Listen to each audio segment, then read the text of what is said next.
پھر سب سے بڑی بات کہ اوپر احتساب مضبوط ہو.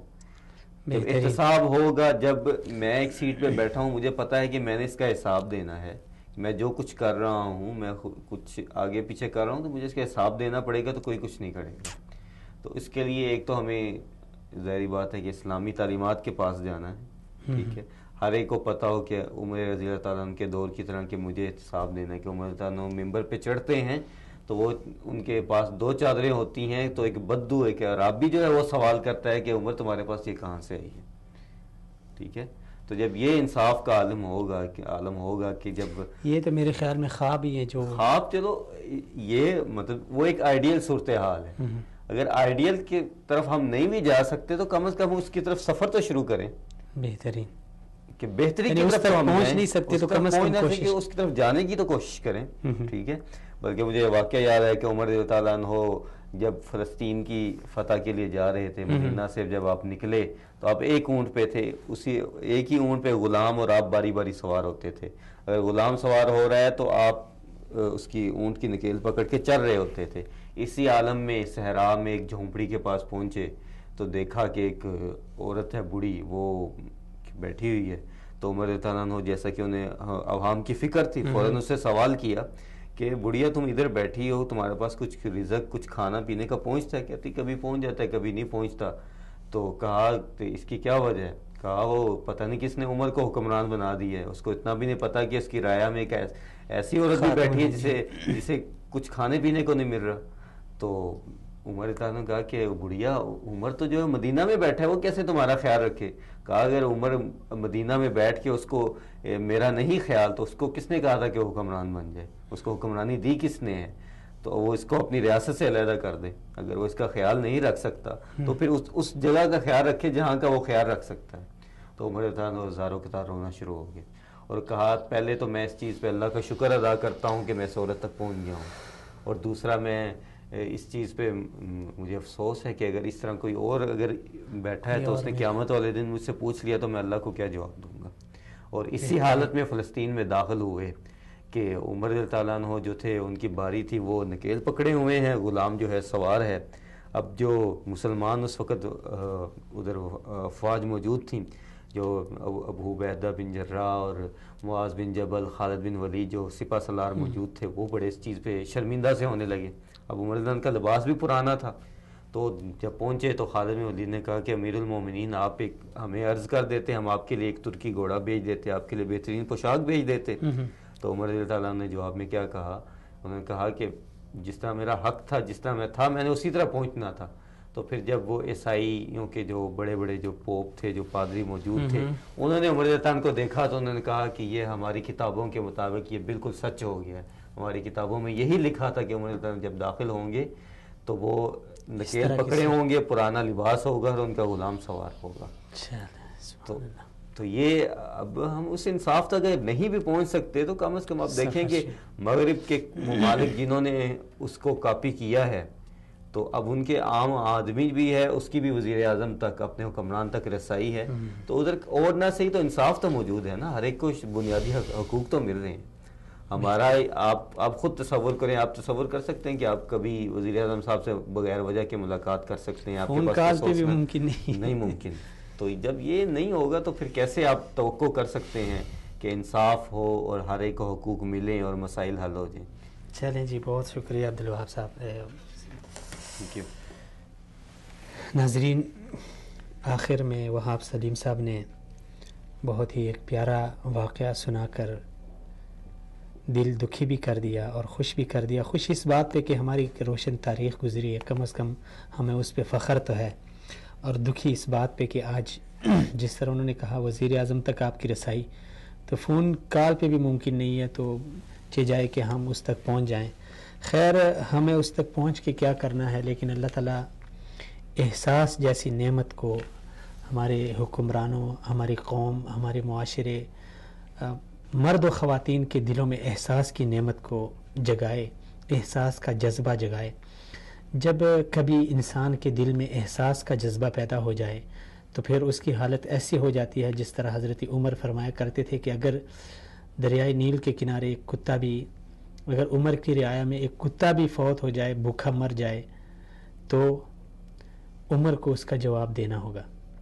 تو جب احساس کسی چیز کا پیدا ہو جاتا ہے تو پھر انسان کی یہ کیفیت ہوتی ہے, اور جب احساس نہ ہو تو پھر اس کے بعد ہم جو بھی شکوہ کریں, مثلا ہم پاکستان میں ہیں, ہم کہتے ہیں کہ بلوچ قبائل نے بغاوت کی, انہوں نے بندوقیں اٹھائی, فاٹا میں, وزیرستان میں, گلگت میں لوگ غیروں سے مل گئے. ارے بھائی غیروں سے کیسے نہ ملیں جب آپ نے ان کو نظر انداز کیا, جب آپ ان کو پاکستانی ہونے کا حق نہیں دے رہے, تو پھر وہ کیسے پاکستان کا ساتھ دیں گے, کیسے ہمارا ساتھ دیں گے؟ اللہ کریم ہمارے اس ملک کی حفاظت فرمائے, عالمی اسلام کی حفاظت فرمائے, اور ہمیں اتفاق اور اتحاد کی توفیق دے. اسی دعا کے ساتھ آپ ناظرین سے اجازت چاہتا ہوں. اگلے پروگرام میں پھر سے ملاقات ہوگی, تب تک کے لیے السلام علیکم ورحمۃ اللہ وبرکاتہ.